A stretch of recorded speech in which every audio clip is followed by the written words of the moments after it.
Hello les amis, j'espère que vous allez bien. Aujourd'hui, je vous fais une petite vidéo parce qu'il y a quelques jours, il y a une personne qui partageait que, en fait, elle était souvent en relation de couple ou plus physique, voilà, ce genre de choses. Et elle disait, depuis, entre guillemets, que je vis une sorte d'abstinence voilà, relationnelle, j'apprends plein de choses. Et je trouvais ça hyper intéressant parce que je me suis dit, dans nos vies, comme je parle très souvent de la zone de confort, il y a beaucoup de situations dans lesquelles on retourne souvent, même si elles se présentent de différentes manières. Et donc, par exemple, un très bon exemple des relations. Est-ce que dans votre vie, vous avez déjà remarqué que soit vous adorez être tout seul, toute seule, par exemple, et donc le célibat, par exemple, si on parle de ça, c'est un truc qui vous convient totalement. Et être en couple, c'est limite la zone de danger où vous vous dites est-ce que j'ai vraiment besoin de sortir, bah, clairement, de ma zone confortable juste pour être en couple? Est-ce que c'est vraiment confortable? Surtout si vous avez eu un modèle avant un petit peu chaotique, par exemple, de couple, si par exemple vos parents ou des couples dans votre enfance qui étaient autour de vous, ça peut être des grands-parents, même un couple d'amis qui était très présent. Si c'était vraiment chaotique, vous pouvez vous dire, franchement, le couple, c'est pas du tout un truc sain. C'est horrible. Tu dois négocier avec l'autre personne, tu te sens pas forcément en sécurité. Quand tu rentres chez toi le soir, bah la personne, elle est là en fait. Donc, bah, t'es jamais tout seul. Tu peux jamais prendre vraiment le temps pour toi, de t'écouter, etc. Il y a déjà des gens qui m'ont dit, moi, c'est quand je rentrais le soir avec mon ex, c'était une prise de tête, j'avais pas envie de rentrer. Je traînais au travail pour rentrer plus tard parce que je me disais, bon, bah, je vais rentrer à la maison et je sais pas, moi, je vais devoir négocier, je vais devoir me justifier ou je sais pas quoi. Des fois, il y a des gens qui me disaient oh là là, je sais pas, mon copain, normalement, bah, vu que j'ai peur qu'il me trompe, il doit m'envoyer un message toutes les heures pour me dire ce qu'il me fait. Et là, il m'a pas envoyé de message cette heure-ci, donc je pense qu'il me trompe.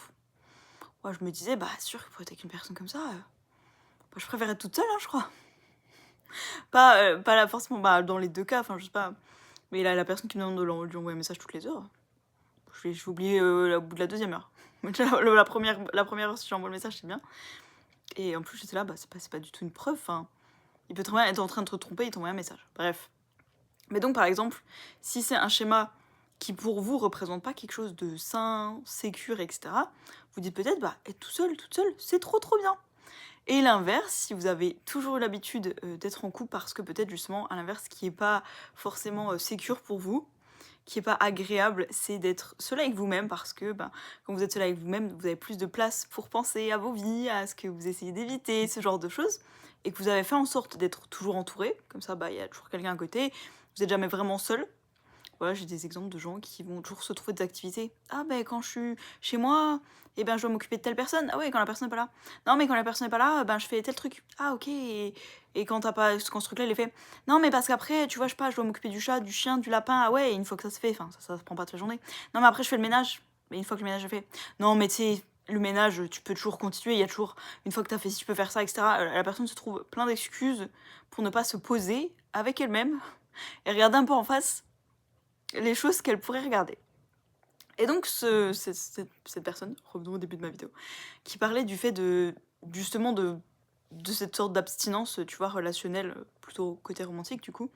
Je trouve ça vraiment pertinent parce que je voulais vous poser cette question. Est-ce qu'il y a des endroits dans vos vies où vous avez peu expérimenté une chose, et où vous avez plutôt été dans un des deux extrêmes, par exemple, toujours en couple, ou bien toujours célibataire, ou relativement souvent, en tout cas 70-80% du temps, et vous vous dites, tiens, en fait, pour une fois dans ma vie, expérimenter l'opposé ou l'inverse, ou la situation, voilà, situation un petit peu différente, ça pourrait me permettre d'évoluer parce que c'est un truc dont j'ai pas l'habitude.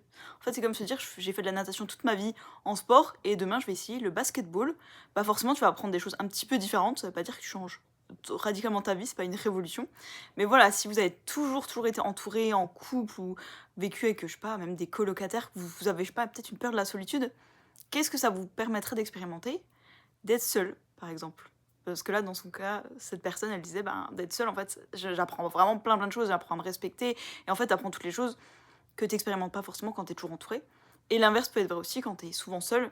Qu'est-ce que ça me permettrait d'apprendre si j'étais dans une relation, après vraiment ça dépend, mais colocataire, meilleurs amis, ou même plus couple, etc.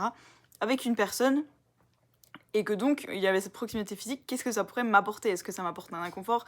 Est-ce que devoir gérer avec la personne, peut-être que les gens m'agacent, ok, peut-être que c'est un miroir et qu'en fait ça me permet d'apprendre plein de trucs sur moi. Bref, donc j'avais cette question pour vous. Est-ce qu'il y a une zone dans vos vies où vous voyez que vous n'avez pas trop expérimenté, parce que vous avez souvent fait, disons, le tenant opposé, l'extrême, l'autre extrême, et que vous pourriez expérimenter pour apprendre quelques petites choses sur vous? Voilà, c'était ma question du jour. Dites-moi ce que vous en pensez, moi je vous fais des bisous, et je vous dis à demain.